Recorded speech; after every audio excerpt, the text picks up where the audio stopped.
you by ITEL.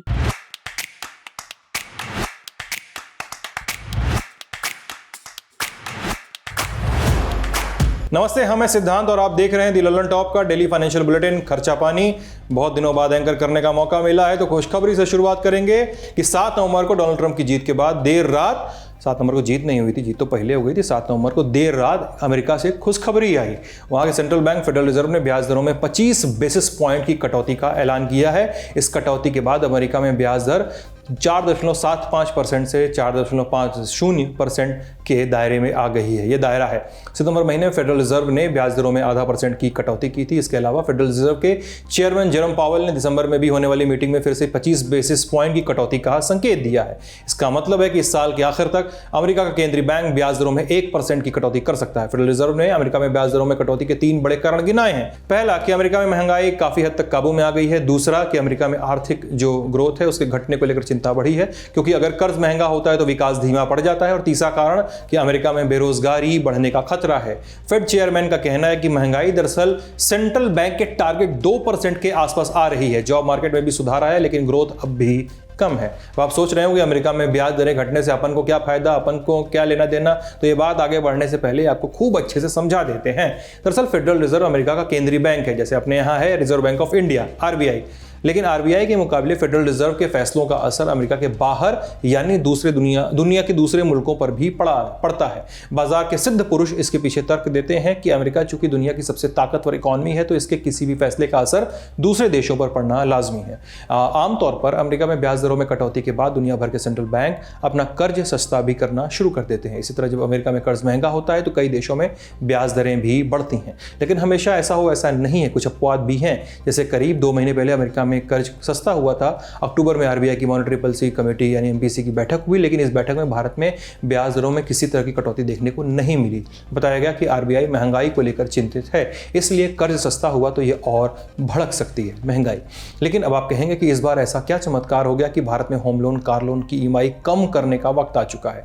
दरअसल अब इसके पीछे की पूरी कहानी बताते हैं। जैसे कि हम जानते हैं कि RBI के बड़े बड़े अधिकारी कोई हवा में फैसला नहीं लेते हैं। इसके लिए बाकायदा मॉनेटरी पॉलिसी कमेटी की अच्छे से हर बातों को 3 दिन तक मथा जाता है। उस बैठक में मंथन होता है, तब किसी निर्णय में पहुंचा हो जाता है। इस एपिसोड में हम आपको ऐसे ही कुछ पैरामीटर्स गिनाएंगे जिनके आधार पर कह सकते हैं कि आपकी किस्त घटने को लेकर RBI की तरफ से कुछ गुड न्यूज मिलने की संभावना है। पहला पैरामीटर है महंगाई। जानकार बताते हैं कि महंगाई बढ़ने पर RBI की हमेशा भौहें तन जाती हैं। जैसे महंगाई बेकाबू होने लगती है, RBI कर्ज महंगा कर देता है। इसके बारे में हम आपको बहुत लंबा चौड़ा गणित नहीं बताएंगे, लेकिन इसका सीधा मतलब है कि लोगों के हाथ में कम पैसा होगा तो कम खर्च करेंगे, तो महंगाई फन नहीं उठा पाएगी। लेकिन इन दिनों भारत में कर्ज सस्ता होने के लिए जरूरी अर्हता यानी महंगाई काफी दिनों से काबू में चल रही है। ये RBI की स्वीकार्य सीमा के भीतर है। मनी कंट्रोल की एक रिपोर्ट बताती है कि चालू वित्त वर्ष 2024-25 के पहले 6 महीनों में कंज्यूमर प्राइस इंडेक्स यानी CPI औसतन 4.57% रही है। पिछले वर्ष 2023-24 में महंगाई दर औसतन 5.36% रही। कंज्यूमर प्राइस इंडेक्स यानी रिटेल महंगाई दर को भारत में असल महंगाई माना जाता है, यानी इसका आम लोगों पर सीधा असर पड़ता है। वित्त वर्ष 2024-25 के लिए RBI ने महंगाई दर 4.5% के आसपास रहने का अनुमान जताया है। माने इस साल औसतन जितनी महंगाई दर रहने वाली है वह RBI के अनुमान के आसपास ही है। RBI ने इस साल महंगाई 4% रहने का लक्ष्य रखा था। इसी तरह अगले साल यानी 2025-26 के लिए RBI का अनुमान 4.1% का है। इस साल सितंबर में रिटेल महंगाई दर 5.49% थी। अक्टूबर में महंगाई कितनी रहेगी इसके आंकड़े 12 नवंबर को जारी होंगे, लेकिन पिछले कुछ महीनों को देखते हुए अक्टूबर में महंगाई 5% के अल्ले पल्ले ही रहने की उम्मीद जताई जा रही है। इसी वजह से RBI महंगाई को लेकर उतना फिक्रमंद नहीं दिख रहा है जितना पहले होता था। लेकिन जैसा कि हम जानते हैं कि RBI सिर्फ महंगाई देखकर कर्ज सस्ता या महंगा करने में फैसला नहीं लेता है। दूसरा मानक है सकल घरेलू उत्पाद यानी GDP, देश की अर्थव्यवस्था का सूचकांक, तरक्की की रफ्तार का मार्कर।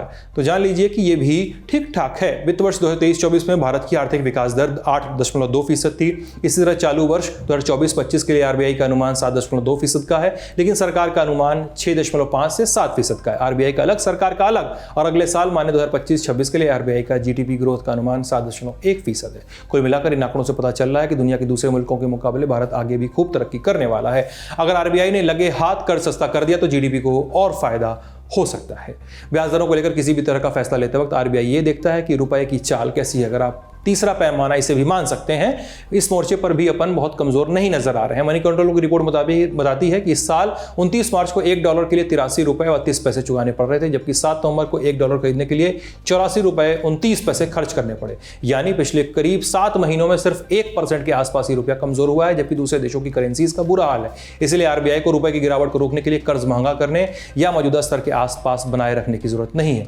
लेकिन ये तो हो गए कुछ घरेलू कारण जो आरबीआई को कर्ज घटाने की गुंजाइश देते हैं, लेकिन इसके अलावा भी बहुत कारण है जिन पर नजर रखने के बाद ही आरबीआई का कर्ज घटाने या बढ़ाने का फैसला सामने आता है। अब हम आपको आरबीआई की उन मजबूरियों के बारे में बताते हैं जिसकी वजह से आरबीआई को देर सवेर कर्ज सस्ता करना पड़ता है। मजबूरी बन सकता है ऐसा। दरअसल मामला है कि दुनिया भर में कई सेंट्रल बैंक ऐसे हैं जो अपने यहाँ ब्याज दरों में कटौती कर रहे हैं। इनमें अमेरिका के सेंट्रल बैंक के अलावा यूरोपीय सेंट्रल बैंक यानी ईसीबी ने भी पिछले कुछ महीनों में 3 बार ब्याज दरें काटी हैं। बैंक ऑफ इंग्लैंड ने भी 7 नवंबर को कर्ज सस्ता कर दिया। इसके पहले भी बैंक ऑफ इंग्लैंड कर्ज सस्ता कर चुका है।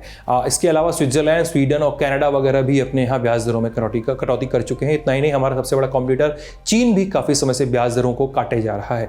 अब चीन की नेशनल पीपल्स कांग्रेस यानी एनपीसी ने एक और मोटे राहत पैकेज का ऐलान किया है। सीएनबीसी टीवी 18 की एक रिपोर्ट के मुताबिक चीन में सरकारी कर्ज की सीमा बढ़ाकर 839 अरब कर दी गई है। इस फैसले को कई एक्सपर्ट पिछले कुछ साल में चीन की तरफ से कर्ज घटाने के लिए उठाया गया सबसे शानदार कदम मानते हैं। एनपीसी चीन में सरकारी फैसले लेने वाली सबसे बड़ी संस्था है। इससे चीन इकोनॉमी का फायदा होगा। इससे विदेशी निवेशकों का रुझान भी चीन की ओर बढ़ेगा। जैसा कि हाल में ही देखने को मिला है कि बड़ी तादाद में विदेशी निवेशक भारतीय शेयर बाजार से पैसा निकालकर चीन के बाजारों में निवेश कर रहे हैं।